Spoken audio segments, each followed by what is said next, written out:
Cette chronique est une présentation de Blitz Animation.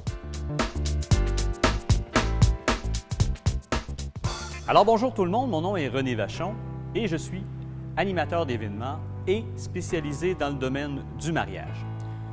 Aujourd'hui, Chantal et Simon veulent me rencontrer pour quelque chose de bien particulier. On parle d'animation de mariage. Alors bonjour Chantal, bonjour Simon. Vous m'avez téléphoné et vous aviez une question importante sur l'animation et pourquoi faire de l'animation dans un mariage.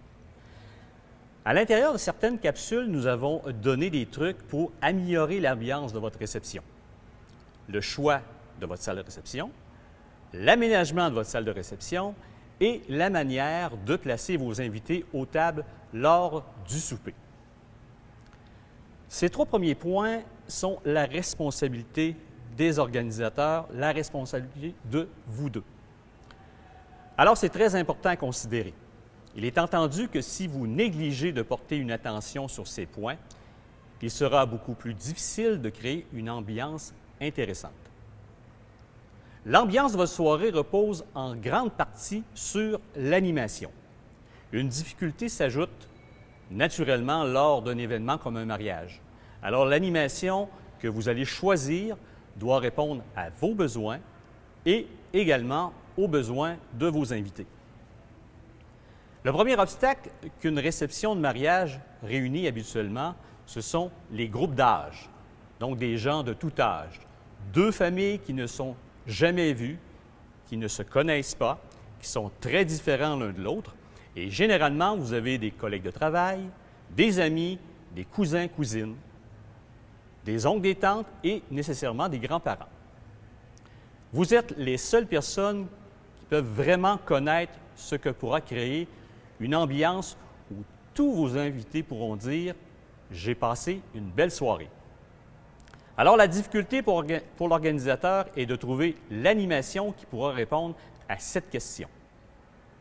Et la première règle est de choisir des animations simples.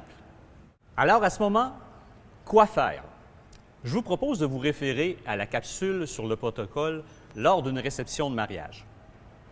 À la base, et en général, lorsqu'on parle d'animation dans un mariage, on pense à la présentation de la table d'honneur, du discours, des jeux au souper, la présentation de la danse d'ouverture, du lancer du bouquet et de la jarretière et des styles musicaux adaptés aux invités présents. Pour les jeux au souper, le sujet principal, ce sont les mariés.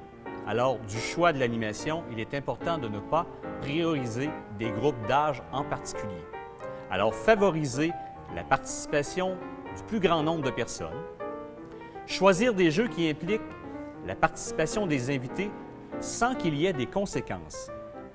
Par contre, si les organisateurs choisissent une animation qui implique les invités à se compromettre, ils devront eux-mêmes choisir les participants.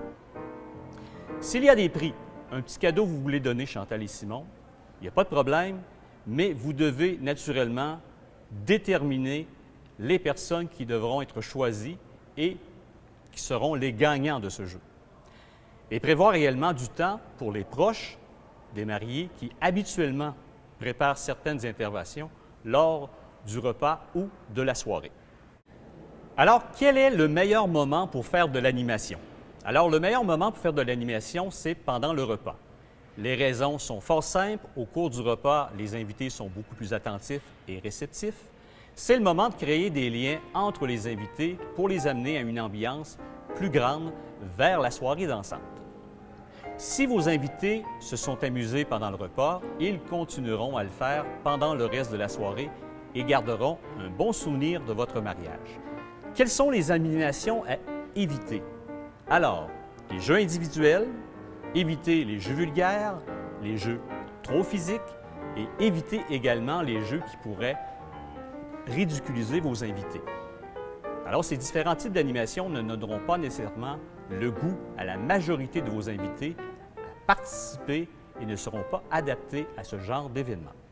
Alors, lorsqu'on parle de catégories et de groupes d'âge, les enfants en bas âge sont le plus souvent présents dans les mariages.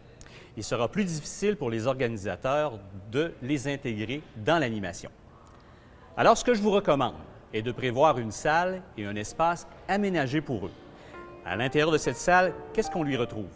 Des jouets, des accessoires pour bricolage, des cahiers coloriés, des jeux de société et même une télévision et un lecteur DVD.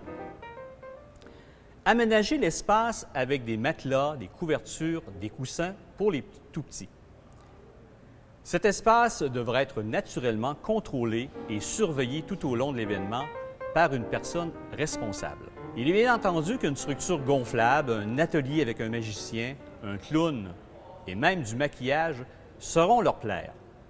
Mais pourquoi ne pas limiter les dépenses et présenter à notre couple, à la fin du souper, une immense carte décorée et préparée pour les enfants présents?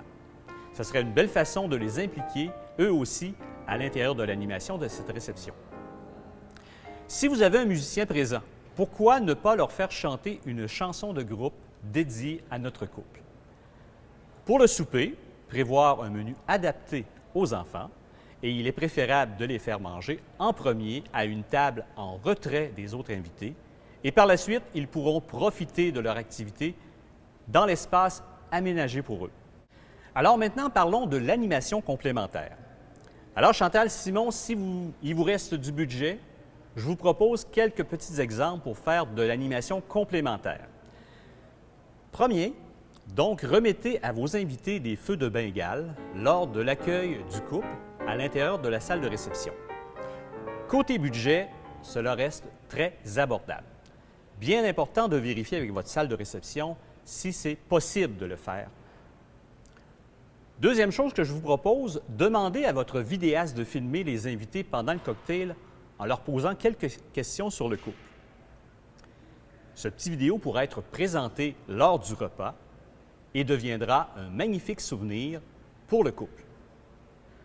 Une autre chose qu'on peut faire, vous pouvez organiser à l'aide de vos amis, des amis du couple naturellement, une séance de photos très originale.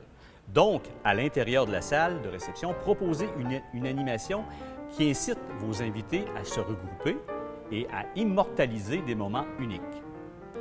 Vous aurez besoin de draps, d'accessoires comme des cadres, des déguisements, moustaches, chapeaux, etc. Alors, plusieurs fournisseurs indépendants vous proposent cette activité nommée le photobooth, forfait clé en main. Même vos invités les plus réservés voudront participer à cette animation qui sera, à mon avis, un succès. Je vous propose deux autres activités. Donc, prévoir un musicien pendant le cocktail, ça pourrait être une bonne idée. Ce même musicien pourra être sur place pendant le souper pour accompagner les invités qui voudront chanter et participer plus vivement à l'animation. Ceci augmentera d'un cran la partie festive, je peux vous le garantir. Et la dernière suggestion que je vous fais, c'est peut-être en soirée d'engager un groupe live en alternance avec un DJ. Ils pourront à la fois étonner par leurs prestations visuelles et maintenir un niveau varié des styles musicaux. Alors pour terminer, l'animation, c'est de la musique, c'est des présentations, c'est des interventions, c'est également des jeux qui sont adaptés à l'événement et aux invités présents. L'animation, c'est aussi une ambiance festive agrémentée de moments joyeux, de spontanéité et de moments uniques chargés en émotions. Puisqu'il est un spécialiste dans le domaine du mariage, votre animateur saura vous guider et vous proposer des animations adaptées à vos besoins et à ceux de vos invités. Si vous avez des questions à ce sujet, n'hésitez pas à me contacter. Bonne réception et au plaisir! Cette chronique est une présentation de Blitz Animation.